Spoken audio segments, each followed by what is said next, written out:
It's National Signing Day across the college landscape, and Locked On has you covered with the latest for your favorite college teams. I'm Jourdan Black, and it is time to look at the class for Georgia. Alongside recruiting expert John Garcia, we welcome in Clint Shamblin of Locked On Bulldogs. And Clint, you put it this way, it is a very Kirby class. Tell us what that means. Give us a top to bottom look at this Georgia class for 2023.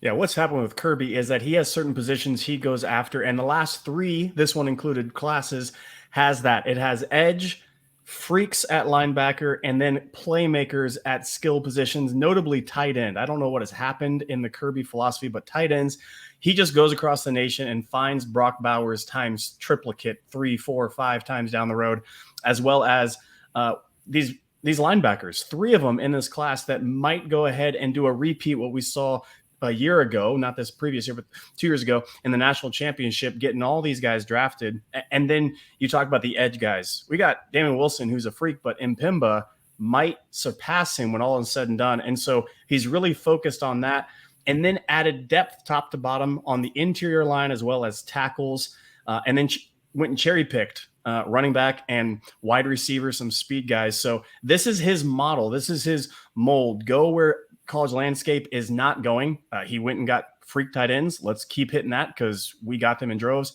Athletic linebackers that can fly sideline to sideline, a la Roquan Smith, Nakobe Dean, and then fill it in with trench monsters. And so, John, I call this class one of the deepest, not the top end heavy that Georgia's had, but deepest top to bottom. Am I right in saying that? Yeah, absolutely.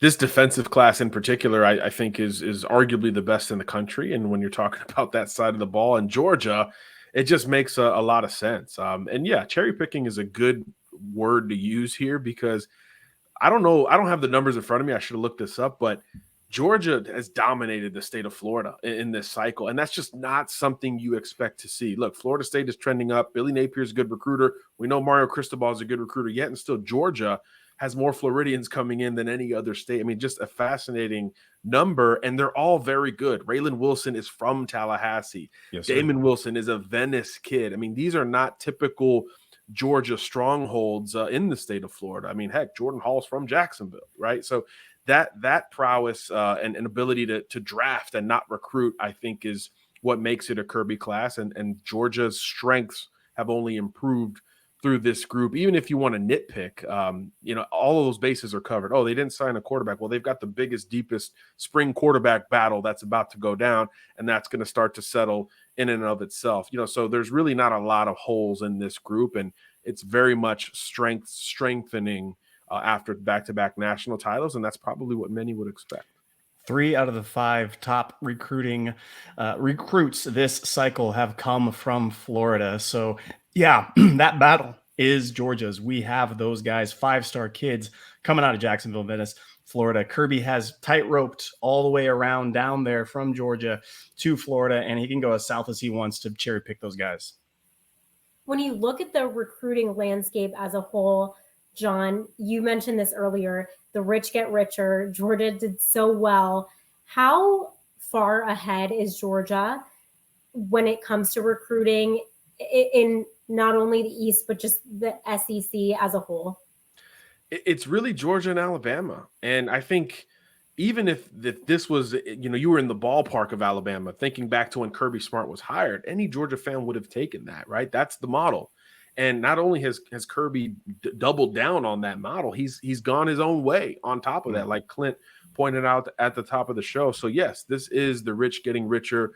Georgia at almost every position is going to be able to go in and contend for any kid anywhere in the country. And I'll say beyond, because at future levels, this is going to be an international deal with the popularity of the sport and the rise of international recruiting. Story for another day. But the point is, Georgia's going to be able to go anywhere and get and contend for anyone. And that's just not something we say about 2 or 3, 4 programs at the most. It's Bama, maybe in Ohio State, maybe now USC under Lincoln Riley. And that's kind of it. Maybe Texas, if we want to flirt with more. But I think, the powers, it feels like it's a 2-team race for every top kid and it's Georgia and Alabama, fittingly, I would say, as these two go back and forth. So, yeah, I think this is the rich getting richer, and there's no slowdown in sight. You know, we used to always talk about, when is Nick Saban going to tail off? He just had the #1 class, followed by Georgia. So there's really no tail off in sight with Kirby Smart, with a similar model that he's put his own personal spin on, and obviously has had as much on-field success over the last couple of years on top of it. There's just not a lot to push back against when that Georgia scholarship offer comes in. Clint, for you in this class, who is the guy or guys that will come in and make an immediate impact next season? We got a hole back in the secondary. Christopher Smith, who I love, and I think he is already balling out Senior Bowl, and I think he will continue to in the NFL. If you want a ready-made safety, Christopher Smith is it. But with that being said, we need a guy to come in opposite Malachi Starks, and that's Aguero, who comes in, who I think John's talked about it before.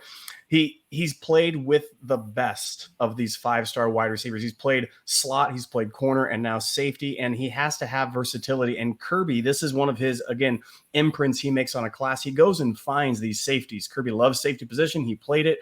He coaches it. He has his hand in it quite a bit. And if you look at, a Richard LeCount, a Malachi Starks, a Christopher Smith, Kirby loves these guys. And all of a sudden you look at Aguero, and this is a guy that I think starts day one. I'm calling my shot now. I think he comes out of the camp and he starts fall opposite Malachi Starks in the secondary, or at least gets run with. I know we got Smoke coming over at star for us, that 5th DB linebacker kind of slot guy. But I think Aguero gets a lot of run day one opposite Malachi Starks and can impact for for a lot of games this year, but also 2-3 years ongoing after that. I have a feeling I know what the answer will be here, but going to open the floor to both of you. What do you give this class as an overall grade for the 2023 recruiting class? Let's start with John. I'll be harsh and I'll go A-, which is like the highest grade I've given today. I'll go A-, only because there was a need at quarterback. If we want to nitpick, there was a need at quarterback. You went after Arch Manning. You went after Nico Iamaleava. Those two didn't work out. But on the other side of it, credit to Georgia for moving on. They moved on to the 24 class, and they're probably going to get the #1 quarterback in the country for next year when that quarterback room does start to dissipate a little bit. So when Georgia misses or pivots, they make up for it in a big way. And I think they've also filled a lot of needs in this class. We've talked a lot about secondary players. Jonel Aguero. I love A.J. Harris, maybe the most technically gifted corner in this class. Keely Ringo is off to the NFL. That could be an instant impact guy.